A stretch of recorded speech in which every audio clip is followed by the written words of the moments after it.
Avilev. Seguramente ustedes han oído hablar de Avilev. Avilev es un astrofísico con aportaciones extraordinarias en el terreno de la astrofísica, en el terreno de los agujeros negros, en el terreno de los planetoides. Es profesor en Harvard. En fin, tiene una carrera como astrofísico absolutamente espectacular. Es un señor israelí estadounidense que aquí parece que se siente Thanos, pero que no sé si sea el caso. Bueno, el señor Avilev tiene un problema: cree en los extraterrestres. ¿Ser científico no te evita creer en los extraterrestres? No. Ser científico te permite hacer ciencia. Cuando no estás haciendo ciencia, puedes hacer todo tipo de estupideces. Karim Mullis creía en extraterrestres que hablaban con él en la forma de mapaches fosforescentes, verdes. Y esto lo declaraba con toda tranquilidad. Como se sabía que Karim Mullis consumía LSD, pues tuvo que explicar que, pero yo no estaba en LSD cuando estuve hablando con el mapache alienígena. Karim Mullis es el químico que desarrolló el sistema PCR que permite una pequeña muestra de ADN multiplicarles con una fotocopiadora de ADN, la reacción en cadena de la polimerasa, que permite que tengas una muestra de ADN muy amplia para que puedas estudiarla. A partir de muestras muy pequeñas puedes tener grandes cantidades de muestras que te permiten hacer distintas pruebas, sobre todo pruebas destructivas, sin quedarte sin tu muestra, que es el problema que siempre han tenido los químicos cuando hacen pruebas que destruyen la muestra. ¿Sí? La quemas y ya sabes que tenía un cromatógrafo, si ya no tienes la muestra. Ese es el problema. Entonces la PCR permitió todo lo que ustedes saben hoy sobre ADN. Hubiera sido casi imposible de hacer sin el mecanismo de la PCR, porque puedes, por ejemplo, tomar de un neandertal dentro de una muela se haya conservado un poquito de ADN y puedes multiplicarlo para hacer los estudios que hace gente que tiene el premio Nobel como Svante Pääbo. Bueno, así de genial era Karim Mullis. Y otros grandes científicos han creído estupideces monumentales. No es consecuencia directa el pensamiento crítico de ser científico. Pues ser científico en ciertas cosas y creer en la numerología de la Biblia en otras, por ejemplo, que es el caso de Newton. Entonces el señor Avilev se hizo famoso, te voy a contar, en el año 1990 y... ¿cuándo fue?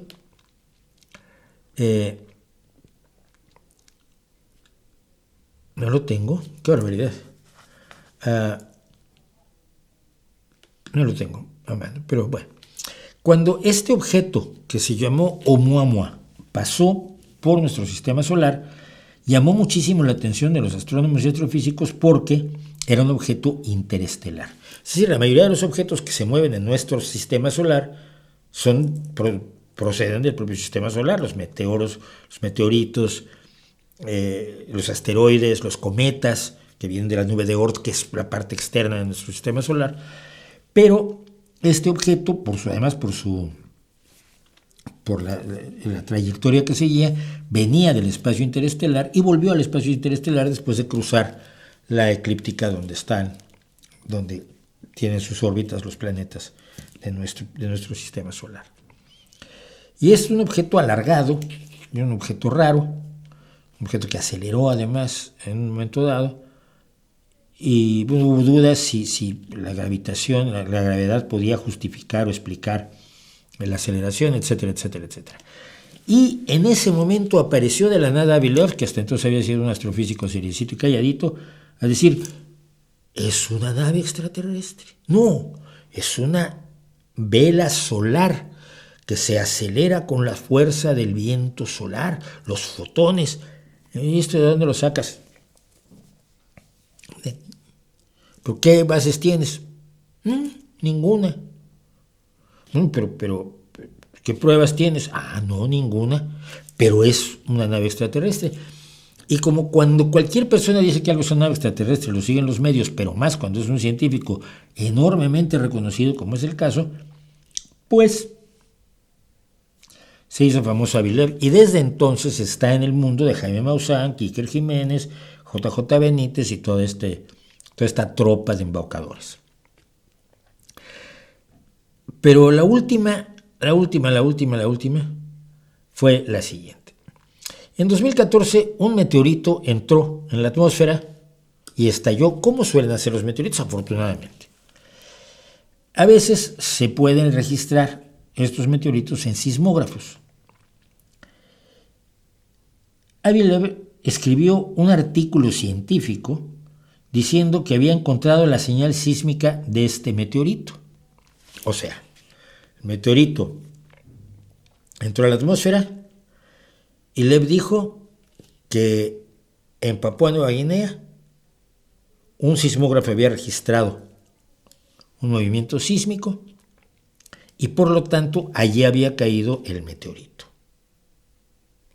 Y entonces consiguió financiamiento para hacer un programa para ir bajo el mar, sacar trozos del fondo del mar, y salió diciendo que los restos de ese meteorito eran restos de una nave extraterrestre. Eran ceniza carbónica, pero él decía que eran los restos de una nave extraterrestre. ¡Wow! Un científico está diciendo eso. ¿Y qué bases tiene? Ah, no, ninguna. Pero está el registro sísmico. Bueno, sí. El doctor Loeb había dicho que confirmó la ubicación de la bola de fuego del meteorito en el océano por el momento en que se produjo esta fuerte señal sísmica. Entonces se le preguntó a una persona que sabe de esto, uno de estos señores que son sismólogos, a los que no les preguntó el señor Avi Loeb, así como el otro del que hablamos, el Mauro Biglino, que no se le ocurrió preguntarle a un rabino, le fueron a preguntar a un experto ese movimiento sísmico. O sea, si el movimiento sísmico estuvo allí, el meteorito estaba allí, y lo que sacaron pues era parte del meteorito. ¿Nave extraterrestre o no? Que no es nave extraterrestre. No hay nada que indique que es una nave extraterrestre. Ya saben que las naves extraterrestres siempre chocan contra nuestro planeta. Viajan millones y millones de kilómetros, viajan miles y cientos de miles y millones de años luz para llegar a la Tierra y tener un accidente, chocar, romperse la maraca. A eso vienen aparentemente, porque en todos lados hay choques y aterrizajes forzosos de naves extraterrestres, y esta era una.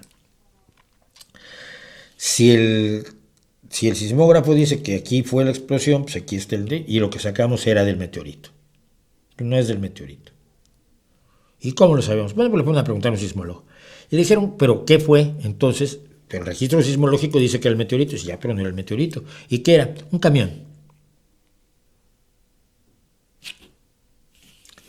Un camión alienígena que viaja a velocidades translumínicas, ¿no?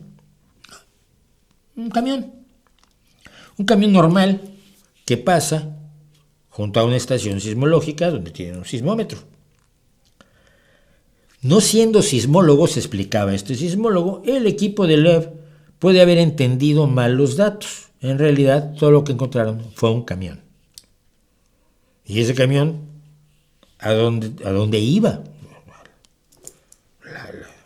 A las Pléyades. No, estaba viajando en la misma isla de Papúa Nueva Guinea.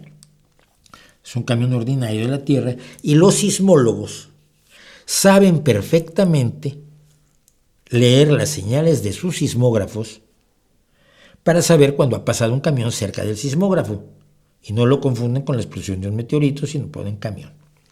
Si ustedes ven, por ejemplo, recientemente tuvimos 3 eventos sismológicos de gran importancia en España. El momento del gol de Dani Olmo y el momento del gol de Nicole Williams. Y luego el momento del fin del partido, cuando ganamos la Eurocopa.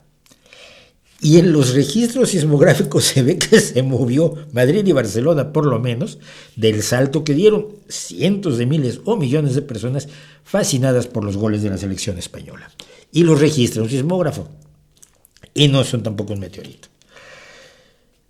Este es el tipo de ridículos que pueden hacer los científicos cuando se meten donde no tienen ninguna idea y solo tienen la pasión. Avi Loeb, estoy absolutamente seguro de que no se da cuenta del ridículo que está haciendo, porque tiene un sincero y profundo deseo de encontrar a los extraterrestres y vivir y saludarlos y viajar con ellos y ser el pionero que prueba las visitas. La existencia de vida en el universo es muy probable que exista vida en el universo, que nos visites más es tan difícil como que es imposible. Pero que si él lo demostrara, pasa la historia de hacerle una estatua en cada esquina del planeta. Yo creo que es lo que tiene, pero es una tragedia, porque por otro lado, cuando uno analiza o revisa su historial académico y los logros que tiene como astrofísico, son absolutamente impresionantes. Pero es interesante ver cómo el rigor sale por la ventana cuando, aunque sea un científico muy serio, tiene pasiones, creencias e ideas a las que no está dispuesto a renunciar. Así que ahí es donde terminan las locuras de un señor que por otro lado no deja de ser respetable, pero qué pena da, ¿no?